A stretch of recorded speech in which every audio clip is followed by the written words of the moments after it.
Hello wonderful people and welcome back. I'm here with a fresh cup of tea. I've just filmed the last video as well, now I'm heading into this one, but I'm going to continue talking about the Dragon Reborn today, chapters 21 to 27, and again, super excited. This is a great book, I love it, so I'm not going to talk much more than necessary. I'm going to drink a sip of tea, not a whole cup of tea. I'm going to sip my tea and then I'm going to start. Chapter 21, A World of Dreams. Veren's taken an interest in Egwene. I was curious why she didn't invite Nynaeve as well until she gave Egwene the terangrial. I'm hoping I'm saying that right, I apologise. Terangrial is how I'm going to say it today. She wouldn't want Nynaeve warning Egwene not to use it, I guess. That is the kind of thing that's the kind of thing Nynaeve would do to Egwene to protect her. Actually, I wouldn't be surprised if Nynaeve says she'll use it instead of Egwene. Robert Jordan's trying to make me suspect Veren even more. And it's working, like he's doing it really well. So I don't know if that's a red herring or if it's actually what I'm supposed to be doing. So exciting. I don't know about her being a dark friend necessarily, maybe of the Black Aja, but she, like all of the Aes Sedai, is hiding something, and I don't know if that is something that is, it's dangerous, I think, that she's hiding it, but I don't know if that's malicious Black Aja stuff or if it is just Veren being Veren and keeping something to herself. So she is hiding something mostly about the world of dreams and the terangrial. She's got more information that she's not sharing, and that's a concern. I am looking forward to, I'm assuming at some point down the track we will get to find out what she's hiding from Egwene, and I'm hoping that it's something really juicy. That's what I'm hoping for. I am assuming Perrin and her eventually will meet up in the world of dreams, sooner rather than later, hopefully, which could very well open up communications and really help with their lack of ability of knowing where the other one is and what's going on, especially if they realize that the other one is actually there and it's not a dream. Yeah, once they work all that out, I think it could be really useful, as well as all the other stuff. So what is in the hidden manuscripts that Veren doesn't want Egwene or anyone else seeing? I already said I'm super excited to read those or see what's in them at some point. For her to even consider burning them means something big is in them. It's not something small. Veren would not burn knowledge. It goes against everything we know about Veren. So there is something huge in these manuscripts, and I want to know. So I really hope that we find out at some point in the future, and I hope that I don't have to wait till the last book, because that would be frustrating. Is that why she went after Rand in the last book? Is it linked with this? There's something about that still doesn't make sense to me. And I think that's how it's supposed to be. I'm still supposed to be guessing what Veren's motives are. So I'll be guessing for a while longer, is my guess. At least we know Veren did lecture Egwene and the others on their long journey. So we found out that she didn't waste the time on that journey. Maybe didn't tell them what would be really good for them to know, but she has given them information. They have more knowledge than they realize. And it wouldn't surprise me if Veren has hidden a lot of knowledge in what she's told them, but has also, on the other side of things, just talked about her pet projects as well. Having people who have to sit there and listen to her talk about things that she's interested in, that makes sense as well. But Veren isn't stupid. Veren would have thought, how can she use this time? And these two in particular, and Elaine as well, will need more information. So I can't imagine that she would have just told them useless information. There will be something hidden in there that they will remember as they go. The page from the Age of Legends is bound to be important. Maybe Egwene will find more in the world of dreams. Is there, like, it would make sense given the connection, like this, that they've been introduced to her at the same time, but maybe not. Maybe she'll find more information somewhere else. But it's bound to be important, and I think again it's one of those things that will make more sense after the events as opposed to beforehand. I'm surprised Varen showed Egwene her scar. It shows weakness, which is unusual for someone of the Aes Sedai, but also really does act as a warning, and a necessary warning. That Egwene needs to be careful, that this world is real. I think Varen has got a really good sense of Egwene's character, and without that physical knowledge, like without actually physically seeing that scar, she wouldn't have believed, or she wouldn't have thought that the world was dangerous, and she would have rushed in headfirst. Whereas that scar reminds her that she could get hurt, and she still doesn't want to get hurt. She's been hurt too much. She doesn't want to get hurt. So it was a really good move on Varen's behalf. I wonder how long before she's tempted to actually use this this ter'angreal, and can more than one people or person use it at a time. I can imagine that will come up as well, that Nynaeve or someone, Elaine, will want to go with her to protect her. So I think that'll come into play as well, but I'll be interested. I'm really fascinated to see this one play out, because I think it'll be great. On the side, there was a figure in white on the way to Varen's room. Why mention it if not important? Was it landfire? That's my guess. Or some other dark friend, soulless, black Aja. Who was it? What was the relevance? What's going on? As always, I just have so many questions and no answers, and I love it. Please don't ruin it for me. I'm really terrified that someone's going to spoil things for me, so please don't. Chapter 22, The Price of the Ring. To start with, I'm disappointed that we missed Elaine's trial. I really wanted to see it. Secondly, this felt very familiar. Rand went through his own version of this before he could be the Dragon Reborn in Falme. And I think what I'm referring to there is that time skip, that moment where he's living out these other lives. I know that's not the same thing. Like, I actually know that it's not in any way the same thing, but it does feel like they've both had to, and Nynaeve as well, have both had to go through these trials before they can move into the next stage of their journey, the next stage of who they are. Very scary. There are 13 Aes Sedai set to become Dreadlords. Egwene needs to share that information with Rand and others. Moraine needs to know that, but Rand particularly needs to know what it means as soon as possible. So hopefully she'll be able to tell him. Each of the trials is very well done, but I did have an issue with it, and I'll start by saying her fears are all wrapped up in Rand, which is really telling. She is so linked with Rand that she hasn't quite let go, and probably never will let go of the past or the future that they were supposed to have together. And she will probably never be fully separated from him. Their lives are entwined. They're woven together, if you will. I wonder if she's destined to become the Amerlin seat. It feels right, but not until a lot of growing happens first. She still needs to put some of her desires aside, example her family, before that's possible.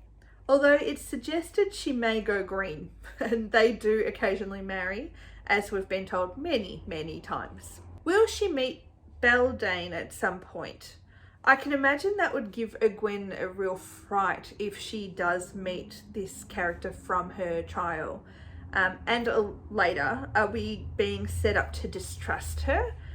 Or is she really black? Or is this just really demonstrating what Egwene thinks? Egwene fears Elada and thinks Elada is of the Black Aja. So therefore that's what we're seeing. I think that's what's going on. It's her fears. It's not prophetic. But I think it's playing into that, trying to make us more suspicious of Elena as well.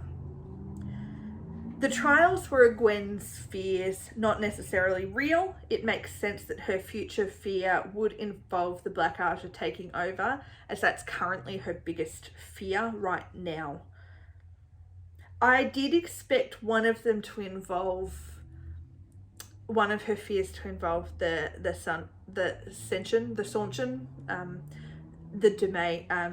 domain, and I don't think, I think that was probably a complaint that I have about this, is that they all revolved around Rand. It takes away some of her autonomy and her independence and who she is as a character, given that it's really setting it up so that her whole world is about Rand. And I'm not saying this won't make sense down the track, and I'm not saying that they're not fears that she has. I just don't think that all her fears are necessarily as linked to Rand.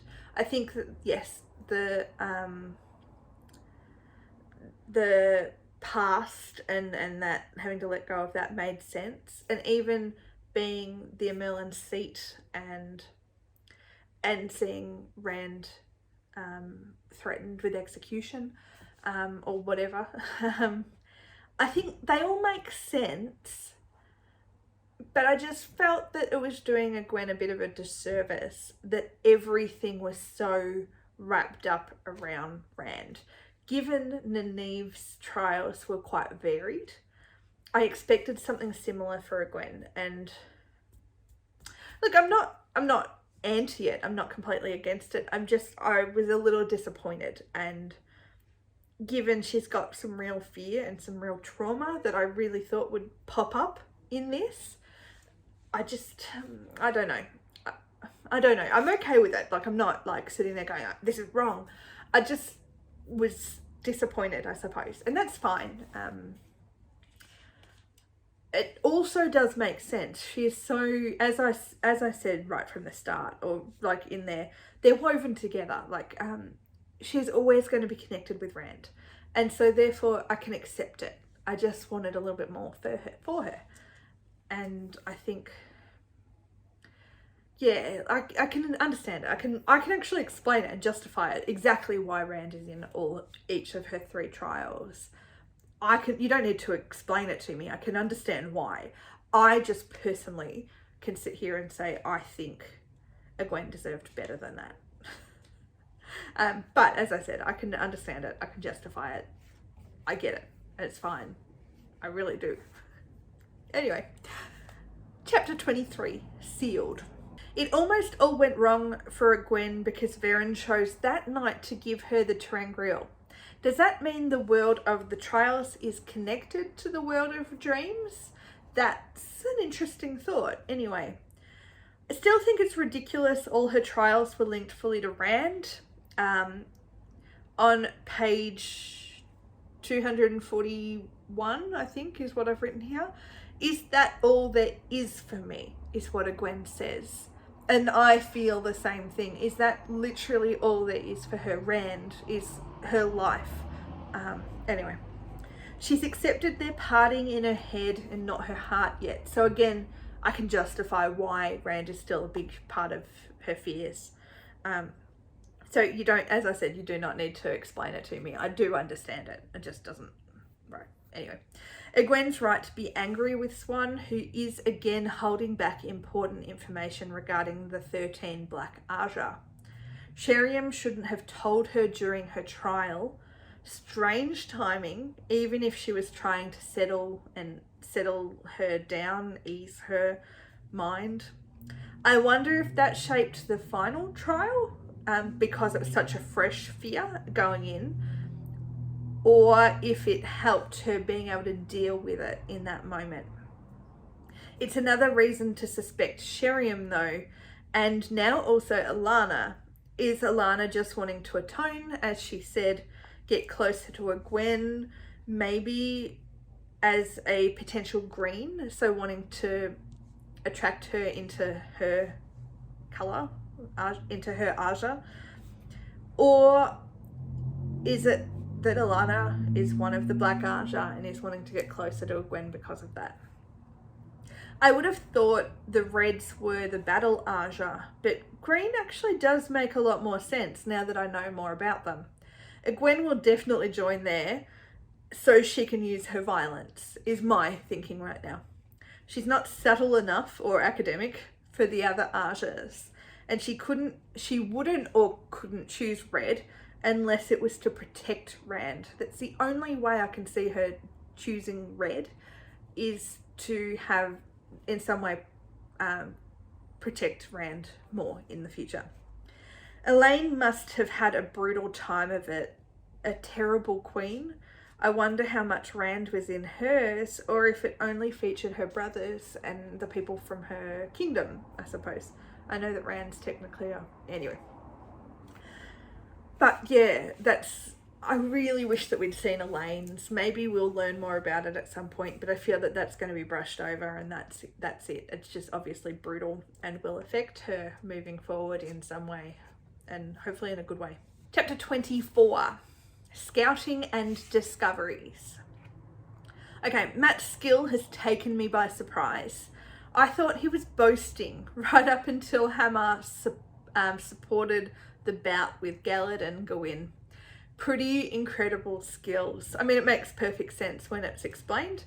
Definitely though, I feel that there's some connection here. I do think Matt's got the skills, but I do think that there's some connection with Manetheren and his what's brought on speaking the old tongue, and how did he not realize that he's done that? Why, like, there's the connection here.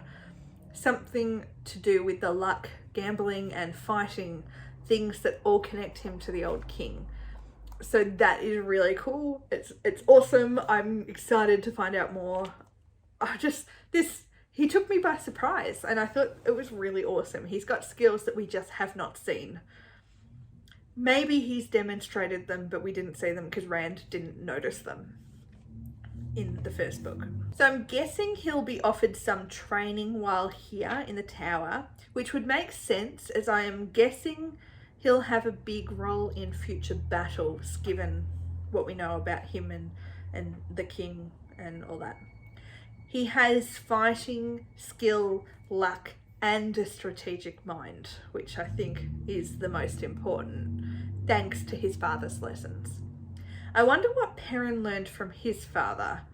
There's no orphans here, which I think is really interesting as well.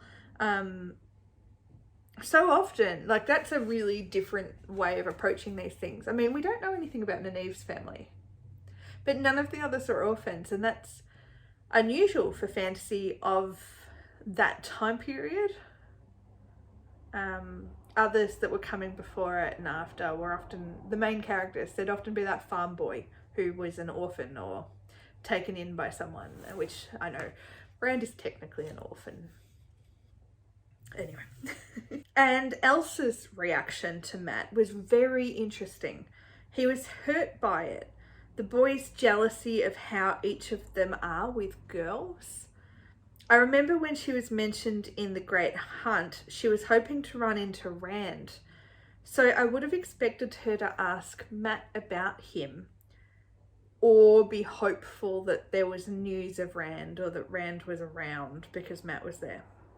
But instead, she raises my suspicion that she's either learning the Red's anti-men beliefs, or she's gone black, which I feel is less likely, but it's a possibility. I'm expecting friendship, or at least friendly rivalry, between Matt and Gawain. Maybe Gellert as well, but Gellert doesn't seem to have much of a personality. I kind of hope that he lets some of that go at some point and becomes more of his own person. Not that we've seen a whole lot of him or Gawain yet, but this could be a really great friendship for Matt, to show him a different way of being. And they will be really, hopefully, good friends for both Perrin and Rand as well, maybe. Chapter 25, questions. I don't quite know where to start here. So much to think about. It must be more than uncomfortable to suspect everyone like they have to now. Although given Nynaeve already suspected all Aes Sedai, so less of a change for her. But now it's more scary, more dangerous. Before, she just suspected them of being puppet masters and major manipulators. Now, potentially, they're ready to kill her and her friends, the people that she wants to protect. So it is a turnaround. It's gone from being annoying and I don't like you to being really sinister and dark.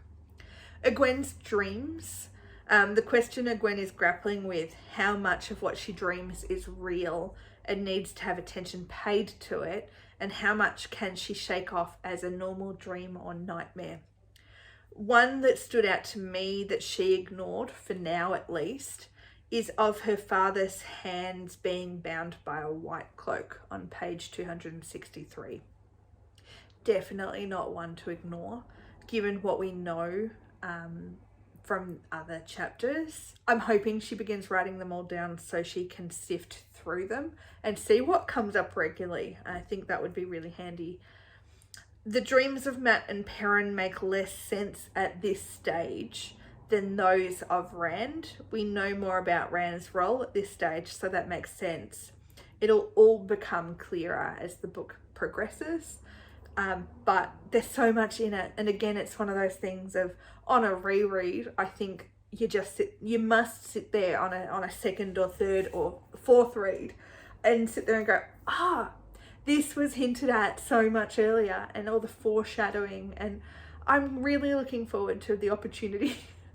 I'm already thinking about a reread and I'm not even halfway done. Am I even, there's 13 books. I'm not even, I'm a quarter of the way, just over a quarter of the way, or under a quarter of the, anyway, I'm not even close to being done and I'm thinking about a reread.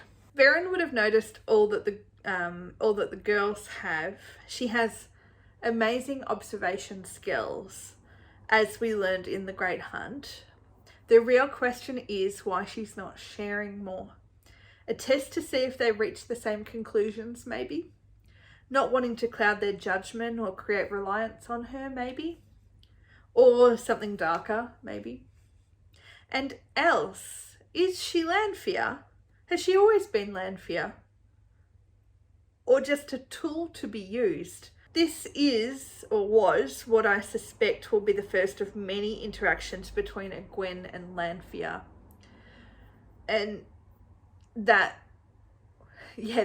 really cool. Like, you could just feel the tension. You could feel the hatred from Landfire almost. Or not hatred, disdain. Landfire is so much better than the other women. She's only talking to Egwene because she has to. Also, Elaine too is figuring out how to use the lessons her mother taught in a new, unfamiliar environment. Another good example of small-scale learnings, like Rand's first command in The Great Hunt, before hopefully taking on a larger political role. So Elaine is showing growth already, and we're seeing much the same way that we see like with Mat at the moment, taking the things that his dad taught him and using them. We're really seeing Elaine do the same thing, which is fantastic. I'm really loving that they've all got parents who've been able to teach them things, and valuable things as well. Chapter 26, Behind a Lock. I'm really worried for these ladies. They rushed off based on Elsa's tip just because she mentioned the Merlin seat. I can see why they'd assumed she was passed on actual information, but it doesn't seem right, and they need to not take anyone at face value, even else. Egwene's instincts about the woman Landfire are good. She feels there's something not quite right about her, and she will have to learn how to take this kind of information and act on it. This feeling that she's got, she needs to learn to trust it, I suppose, and what to do with it. But I think what frustrates me so much is, again, they're just showing that naivety that, Else knows what we're looking for, so therefore we can we'll take her advice and we'll go and use it. It just doesn't make any sense to me. The Merlin seat would have passed that information on to them herself or through Beren. That is what they were told. They were not told that they would be given this information from else.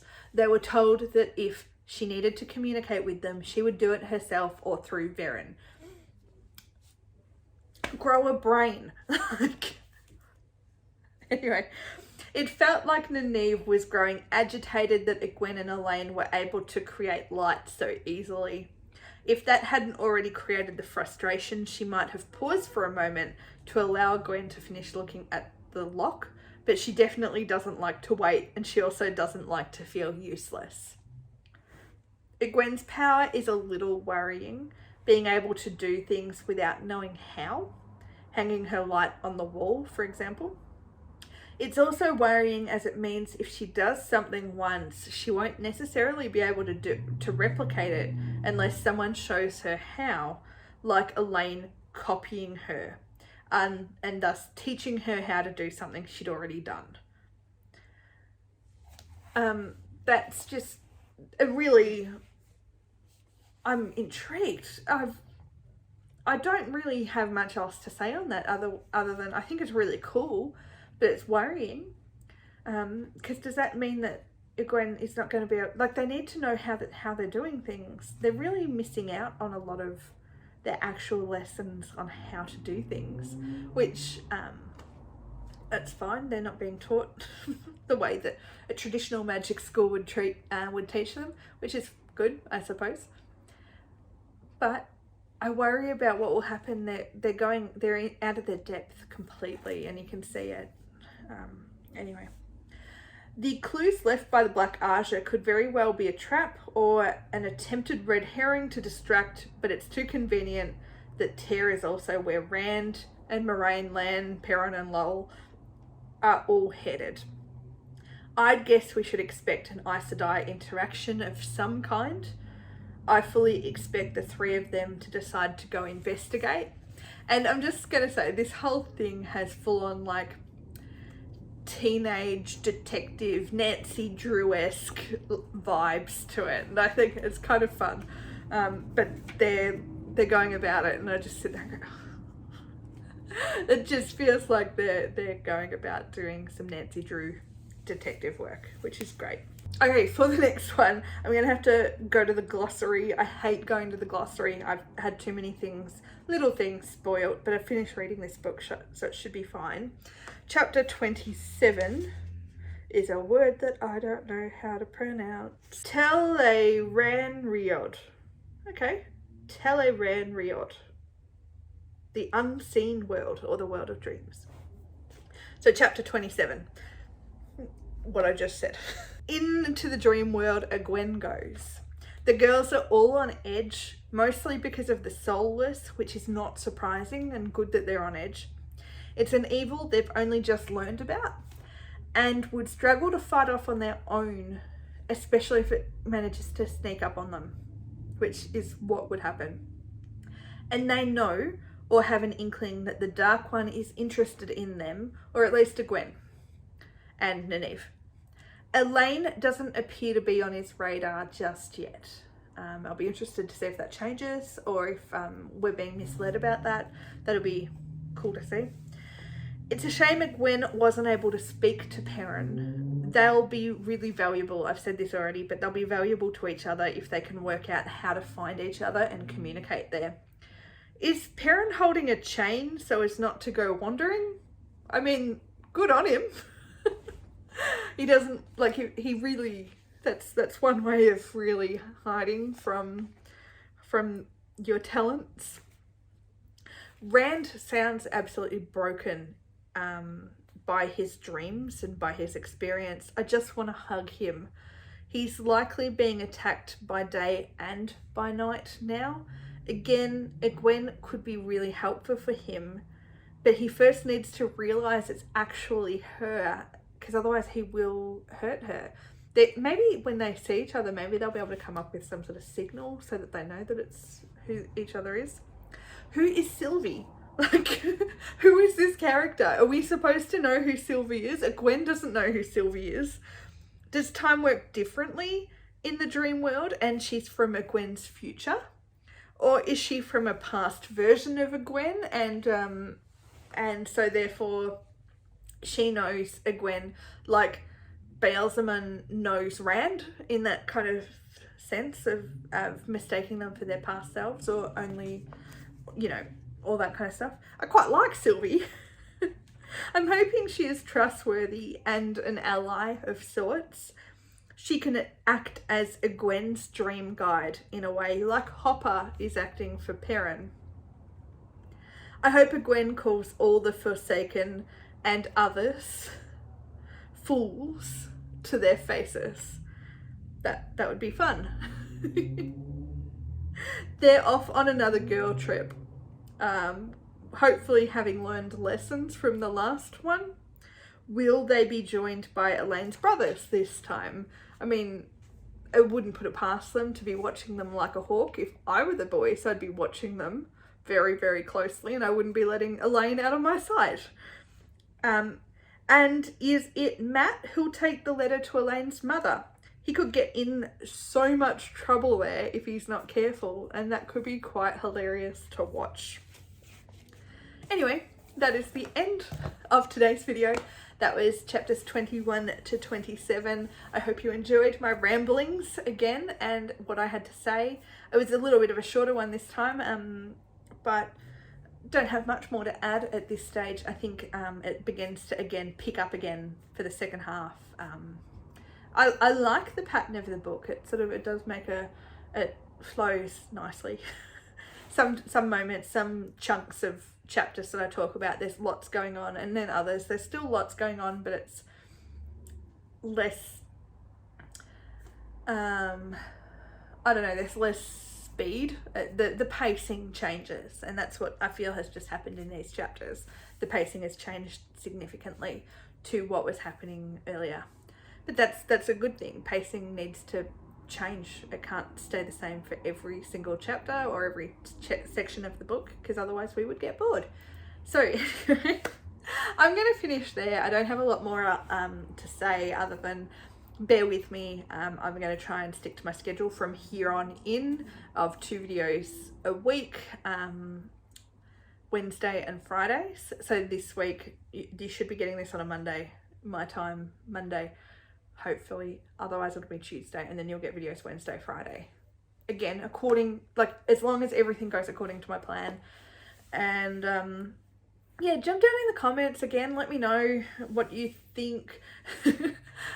Laugh at me for my pronunciation. Don't even bother trying to correct me anymore, because once I settle into something, I'm there. That's how I say it. I might change when the TV show comes out. That's about all that will change me at the moment. Yeah, jump down in the comments. How are you enjoying the book? Did you experience anything differently to me? Do you agree with me about Egwene's trial? Do you think it was too Rand centric? I mean, I personally think it was, but I understand, as I said, I really do understand the other view that of course it's going to be Rand centered. That's like, it makes sense and all that, and I do get it. I just don't like it. Do you agree with me? Or do you think it made so much sense and it was the only thing that could have happened? Anyway, like the video, subscribe, share with your friends, and come back again for the next video, and I'll talk to you then.